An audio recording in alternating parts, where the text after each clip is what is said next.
Umefuata nini nyumbani kwangu? Tatizo lako wewe una haraka.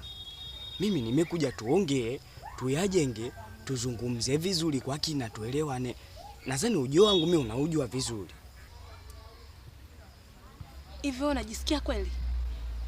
Una akili kweli wewe? Hivi hujui kwamba mimi nimeolewa? Sasa nisikilize, tuongee pale kwanza. Wewe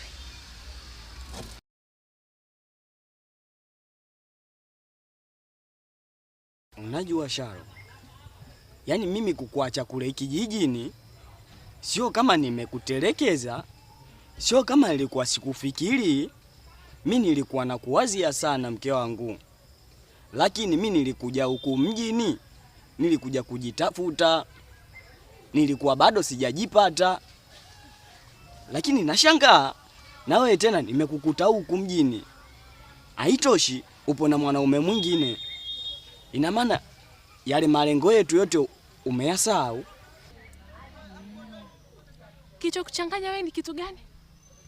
Kule kijijini uko umeacha gogo? Hata kama ungekuwa umeacha gogo, lazima ungelikuta limeliwa na mchwa. Hivi muda wote uliokaa huko, ulikuwa na mawasiliano yote yale na mimi? Yote kwa yote, mimi nilikuwa naomba tu unisamehe.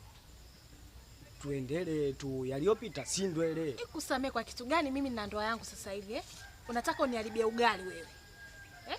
Yaani mimi hapa kwanza mwenzio hapa mimi mwenzio ndo nimefika kabisa. Alafu nataka kuniletea mambo yako yani. Ina maana umenisahau. Vipi hapa?